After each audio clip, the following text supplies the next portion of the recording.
Olá, seja bem-vindo ao Vale a Pena, o programa no qual nossos convidados compartilham suas preferências culturais, dando dicas sobre o que é essencial ler, ouvir e visitar. E hoje eu recebo um artista plástico, eu recebo Carlos Bach. Tudo bom, Bach? Tudo bem, gente. Muito obrigado por ter aceitado o nosso convite. Obrigado pelo convite e espero contribuir, né, com algumas informações aí. Com certeza. Bach, eu começo com uma informação que eu achei curiosa, já te conheço tem algum tempo, mas eu não sabia que sua primeira formação é em administração de empresas. Pois é. Como é que foi essa transição para artes plásticas, que é a profissão na qual você é conhecido hoje aqui em Rio Preto? Na verdade, quando eu fiz administração, eu trabalhava no banco, né? Eu era securitário, eu trabalhava com seguros, né? Então, assim, a primeira opção que eu tive realmente foi a administração, que na época, para mim, ia resolver as minhas necessidades. Né? Então, eu terminei em 87 e depois de um certo tempo, aí eu saí do banco, aí parti para outros caminhos aí. E valeu a pena essa transição profissional? Não, valeu, porque a administração você usa em qualquer momento da tua vida, né? Ou na sua casa, no seu trabalho, né? No dia a dia. Então, acho que conhecimento nunca é demais, né? E você cursando um curso que te dá uma estabilidade, né? De você resolver os problemas, né? Do dia a dia, acho que, né? Para esse lado aí resolveu. É válido. Sempre válido. Ô Bach, mas o envolvimento com as artes surgiu desde cedo na sua vida? Que momento você se descobriu artista plástico? Na verdade, eu sempre gostei de desenhar, sempre, né? Mas eu nunca tive incentivo assim, né? E eu acho que, na verdade, eu fui elaborar toda essa parte das artes plásticas depois do falecimento da minha mãe. Acho que eu elaborei todo o luto dela em torno das artes plásticas, né? E é evidente que a minha esposa é psicóloga, então ela deu uma clareada em tudo isso. Mas aí eu comecei foi praticamente um hobby, né? Eu gostava, visitava museus, visitava as galerias aqui de Rio Preto, os salões de arte, né? Então isso me deu uma bagagem, assim, para que eu voltasse para esse lado das artes, assim. E aí eu fui começando, eu sempre gostei da arte abstrata, né, do contemporâneo. Eu acho que foi por aí que tudo começou, assim. Que o caminho começou a ser trilhado. Bach, hoje você coordena 3 museus públicos. Quais são esses museus e que tipo de acervo eles contemplam? Na verdade, eu sou diretor do Museu de Arte na INF, né, que fica ali na Saldanha Marinho com a Voluntários. Ali nós temos um acervo só na INF, né? Nós temos ali obras de artistas do Brasil todo, né? Nós estamos mais ou menos em torno de 55 obras mais ou menos ali. É um espaço que, a partir desse ano, no começo do ano agora, vai ser revitalizado. Que ótimo. Para adequar mais obras também, né? E ficar mais acessível às pessoas, tal. E eu administro o Museu Histórico e Pedagógico Dom João VI.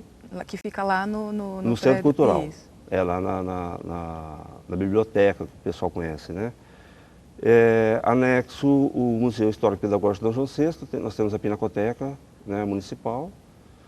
E anexo esses 2 museus, nós temos a Sala Cascatinhana, que para nós é uma grata satisfação, porque é o único acervo no estado de São Paulo, no Brasil, né?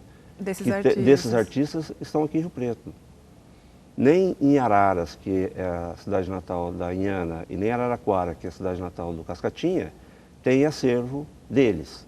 Então, às vezes as pessoas vêm fazer pesquisa ou vêm visitar a sala só aqui em Rio Preto. Então, vem pessoal de fora visitar.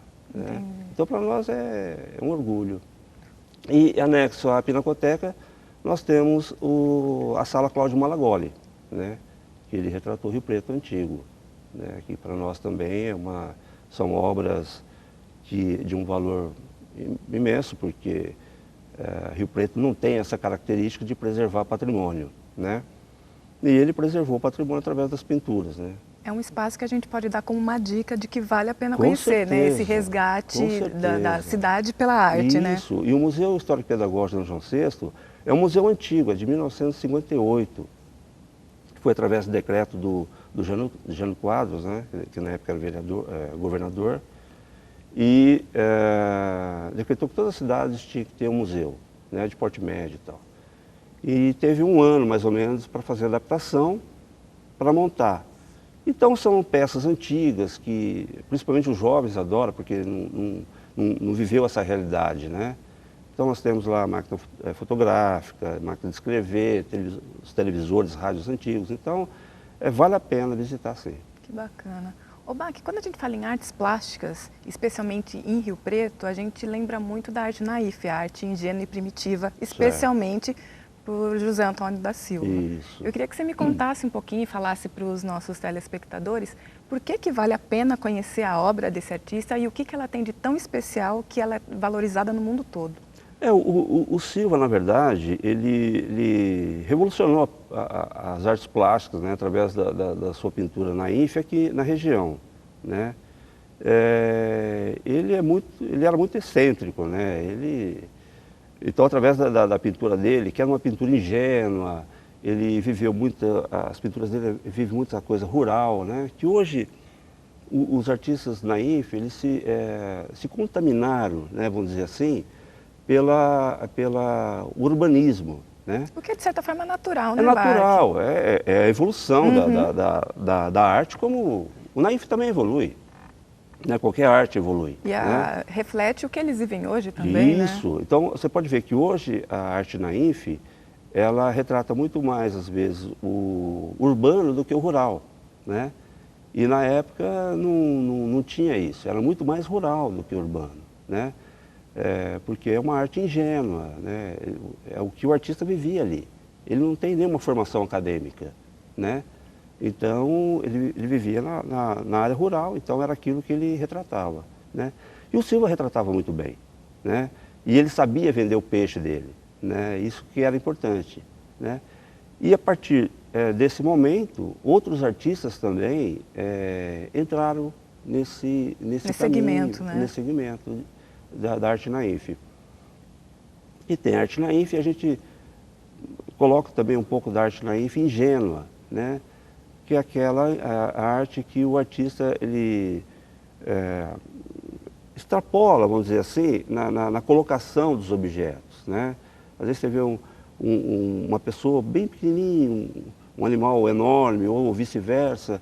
Então, é tudo aquilo, o sentimento dele, do artista. Né, que ele está sentindo na hora. Não necessariamente um comprometimento com escalas ou realidade, não, né? Não tem. No naif não tem isso, né? De perspectiva, essa coisa toda, não. E a arte, ela é isso. Ela tanto a arte naif quanto o contemporâneo, é de momento, não tem como, né? O momento que você está vivendo hoje é o que você vai passar para a obra, né? Se você está bem, você vai fazer uma obra boa. Se você não estiver bem, a obra não vai sair tão legal. Para você pode até ser, né? Mas para os olhos do público talvez não esteja bem adequado. Definida essa história. Então é muito de momento mesmo. Oba, aqui falando, a gente pode até agora ir para os artistas aqui locais, contemporâneos, assim. Como é que você vê o cenário das artes plásticas em Rio Preto? Ele é promissor, ou ele está em desenvolvimento, ou ele já está num estágio maduro, bacana? Como é que você vê isso? Para viver de arte hoje, você sabe que é complicado, sempre foi, né? Para você falar assim, olha, o artista vai viver da arte, né, é meio complicado. Ele tem que ter uma segunda carta na manga ali, porque senão é muito difícil.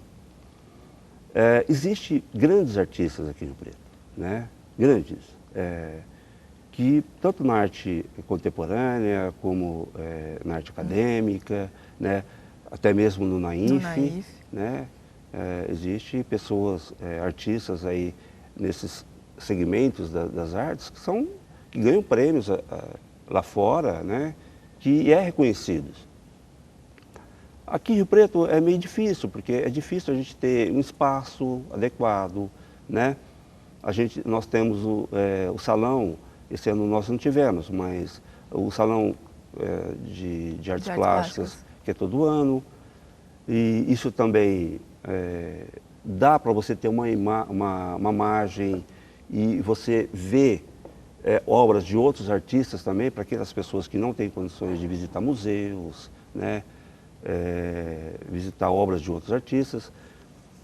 E graças a Deus o nosso salão ele está tendo uma credibilidade muito grande a nível nacional, né? A nível nacional, né? Até o ano passado teve um artista que é do Brasil, que está morando nos Estados Unidos, ele mandou obra para cá. Então a gente estava esperando assim, que mais uns 2 anos o salão não fica só no nacional, e sim internacional também, né? Então, mas existe pessoas, artistas aqui que realmente se destacam muito bem nesse contexto, no Brasil todo aí, que é muito bacana. Na verdade é um caminhar, né, Bach, de desenvolvimento, né, de maturação mesmo, com os próprios eventos, é um caminhar, né? Apesar que o artista, de primeiro tinha muito assim, eles se reuniam mais, trocavam ideias, trocavam conhecimentos, então isso era bacana, né? Hoje já não existe muito isso, existe essa parte individual de cada um, né? Então, apesar que hoje está muito mais fácil, tem internet, hoje revistas, jornais e tal, faz com que você busca mais conhecimento, né? Eu tenho uma facilidade porque eu trabalho com vários materiais, então a gente, e o Brasil é muito rico nisso tudo, né? A natureza, ela te dá tudo isso de mão beijada, né? Então, essa busca desse conhecimento se torna um pouco individual de cada um. Bach, a gente faz uma pausa agora, a gente faz um breve intervalo, vale a pena, faz uma pausa aqui, mas volta já já, não saia daí.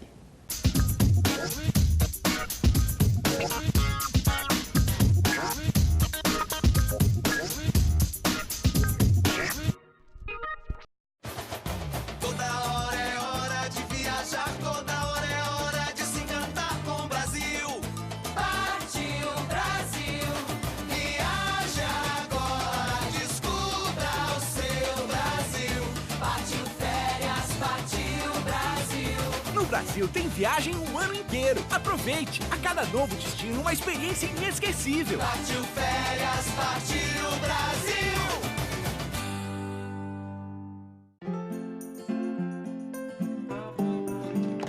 A mulher que continua amamentando após voltar ao trabalho merece reconhecimento. E a empresa que apoia esse gesto também. A amamentação diminui o risco de doenças na criança e na mulher. Por isso, o empregador incentive este gesto, oferecendo sala de apoio à amamentação, creche no local de trabalho e licença maternidade de 6 meses. Amamentação e trabalho. Para dar certo, o compromisso é de todos.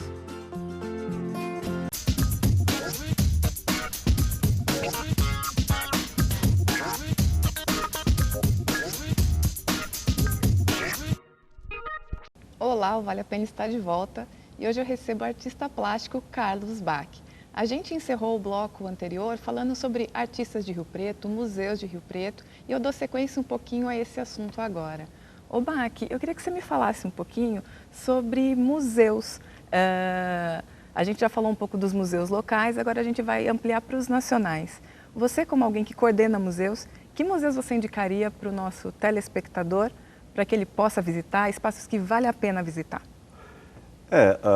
Quem gosta do NAINF, né, tem o Museu Internacional de Arte NAINF no Rio de Janeiro, que vale a pena, né, tem artistas, inclusive, daqui de Rio Preto, né, Orlando Fusinelli, então tem, é um museu muito bacana, né.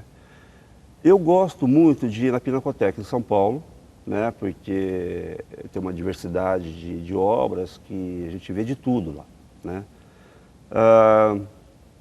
Eu gosto muito de na Pinacoteca Benedito Calixto em Santos, né. Aliás, Santos é maravilhoso em relação a isso, porque tem o Museu do Café, que tem painel lá é pintado por ele, né, Benedito Calixto, que ele retrata os 100 anos, né, do café. Então, assim, e fora a arquitetura, que eu acho fantástico, né. Agora, São Paulo realmente é o berço, tem o MASP, o MAC, então vale a pena visitar, né. Eu acho que onde você estiver passando, tem um museu, vale a pena. Porque, tudo, que eu falei, todo conhecimento que você adquire vale a pena, né? Que nem Itu, eu gosto de ir em Itu, lá tem as igrejas, né, que também são, tem uma parte barroca, que eu adoro barroco também. Então, assim, vale a pena. Eu acho que em qualquer lugar que você vê que tem um museu, vale a pena entrar, porque sempre tem um conhecimento a mais para agregar. Para agregar, sempre. Ô, Bach, a gente fala um pouquinho mais agora sobre a sua produção. Eu queria saber como que é o seu sistema de produção. Vem a inspiração, você produz, ou é bastante pensado, idealizado? Eu não penso muito, não. Não penso muito, não. Eu pensava muito quando eu usava muita tinta, né? Aí, por causa de uma intoxicação que eu peguei através da tinta, a óleo, e eu tive que partir para outros segmentos, outros materiais. Outros materiais. E como eu sou muito fã do Franz Kreuzberg, eu fui um pouco para essa linha, né? O Franz, ele usa muito o material degradado pela natureza, degradado pelo homem, né? Descartado pela natureza, né? Na verdade. E então eu parti um pouco para esse lado, porque eu sempre tive um olhar, né? Por esse lado aí. Mas o material que eu uso realmente é um material muito diverso. Eu gosto de mexer muito com metal e a madeira, né? Sou fascinado por madeira, né? Então, às vezes eu fico horas no meio do mato catando material, e de metal também a mesma coisa. E aí eu vou criando, dependendo daquilo que eu vejo, eu já vou tendo algumas ideias. Mas em telas ou esculturas, como é que você faz essa divisão? Na verdade, as minhas telas são esculturas, né? Esculturas de parede, praticamente, porque elas têm um relevo muito grande, né? É de muito relevo. E agora, nas esculturas, eu gosto de fazer esculturas também mexendo com esses dois materiais, né? Trabalhando com esses dois materiais. Então é basicamente isso. Hoje eu estou usando um pouco mais de tinta, né? Nas minhas esculturas de parede, vamos dizer assim. Então é um elemento a mais que eu estou agregando. É um trabalho híbrido, né? E é muito gostoso, porque você cria, de repente, você, puxa vida, não tá legal, mas eu quero fazer diferente, né? E você cria. Você faz, eu coloco tudo no chão e vou pegando os materiais, vou experimentando. É prático mesmo, né? É prático, né? É prático e eu tento fazer a coisa mais segura possível, porque às vezes a tela pesa muito, porque vai muito metal, essa coisa toda, né? Ô, Bach, e além do Franz que você citou, quais são os outros artistas que te inspiram? O primeiro artista que me inspirou nas artes plásticas foi o Manabu Mabe, né? E depois a Tomi Otaki, e foram os dois japoneses, assim, né, que me inspiraram nas artes plásticas. Tanto é que eu não usava todo esse material, né? Eu usava só pintura mesmo, e eu fazia o próprio relevo na tela, eu fazia primeiro o relevo, né? Depois, por último, eu jogava a tinta. Entendi. Né? Então, mas antes eu desenhava, eu já tinha a ideia na minha cabeça. Também não podia esperar muito, porque senão já mudava. Isso daí também tem muita coisa de artista, né? E que é aquela coisa que eu falei que é coisa de momento mesmo. Né? Chegou, tem que fazer. Que extravasar, né? Tem que fazer se expressar. Você vai fazer a textura, você tem que fazer a textura agora. Se jogar tinta, lógico, dependendo da textura, você tem que esperar, né? Um dia, 2, sei lá. E no outro dia, jogar tinta. Se você falar assim, vou fazer metade vou fazer o dia seguinte, não. Tudo no mesmo dia. Você citou a Tomi Otaki. Por que vale conhecer a obra dessa artista? Essa dama, né? Ela é fantástica. Como eu gosto muito do abstrato, né, eu me identifiquei muito, tanto no abstrato do Manabo, como da Tomi também, né? E ela, assim, ela tem uma leveza nas texturas, na combinação de cores, né, que me fascina. Eu fico fascinado com tudo aquilo. E, evidentemente, que a gente pega um pouco dessa coisa boa de cada um, né? Influências, né? Lógico, isso daí, todo artista é influenciado por algum momento, por algum artista, e isso é válido. Porque Faz você vai a jogar releitura, sim. você vai jogar a tua técnica, teu estilo, né? Então não tem essa de... Nos workshops mesmo que eu dou, eu passo todo o conhecimento que eu tenho, e às vezes as pessoas falam assim, poxa, Bach, você está passando todo o conhecimento que você tem? Passo, porque as minhas peças são únicas, são as minhas e acabou, né? E eles vão elaborar as deles. A Então, interpretação é lógico. diferente para cada um. Isso é bacana, você passar conhecimento, você receber conhecimento, né?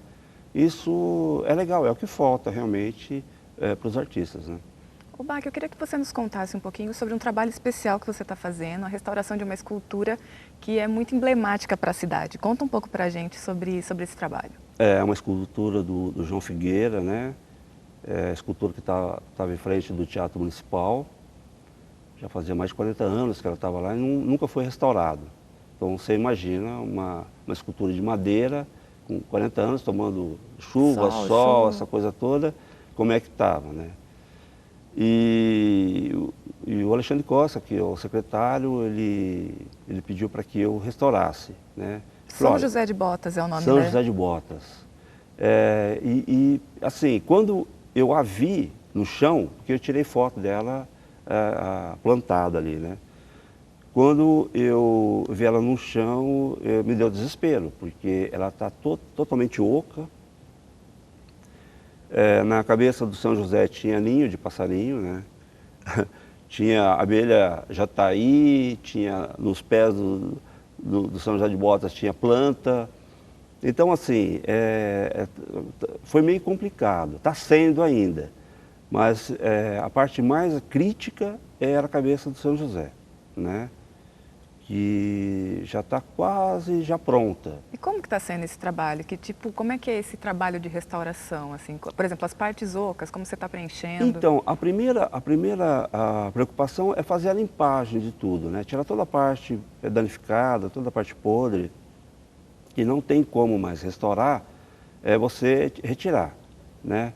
Aí eu fiquei mais de mês retirando tudo isso, porque são pequenos detalhes, né? Então a parte interna é muito complicado, porque a limpeza é meio tensa, né? Porque você tem que retirar o máximo possível, né? Apesar que sempre alguma coisinha vai ficar, né? Você não pode fazer um enchimento dela muito pesado, porque ela está meio comprometida, né? E a parte da cabeça do São José, que estava totalmente oca, nós eu fiz toda uma parte de estrutura de madeira interna, né? Para fazer a parte externa, o restauro da parte externa. E teve uma coisa assim, como ela estava plantada na terra, eu tive que retirar mais ou menos 30 centímetros dela, porque não tinha mais condições de restaurar. E nesses 30 centímetros existia, no miolo da escultura, algum material com uma certa durabilidade, intacto, né? E então eu estou usando esse mesmo material para repor na escultura. Entendi. Então a gente está sendo fiel o máximo possível, não está distorcendo em nenhum momento a composição original da obra, né? E eu estou sendo fiel naquilo que foi proposto, né? E assim, eu estou usando material que é da própria escultura mesmo, né? Para não descaracterizar. Mas é um trabalho muito gratificante, é um trabalho demorado, trabalhoso, a gente não pode ter pressa não, tem muitas fendas demais, e isso você tem que fazer a limpeza dela, fazer o preenchimento, uma por uma. Então, assim, eu tive que refazer parte do nariz, do olho, né, na parte lateral. Então, assim, é bastante trabalhoso, mas gratificante. Que ótimo. Bach, nosso tempo infelizmente acabou. Poxa vida. A gente termina por aqui, o papo foi ótimo. Obrigado. A gente se encontra numa próxima oportunidade para falar de muitos mais outros assuntos. Com certeza. O Vale a Pena de hoje fica por aqui. A gente se vê no próximo programa. Muito obrigado pela sua companhia.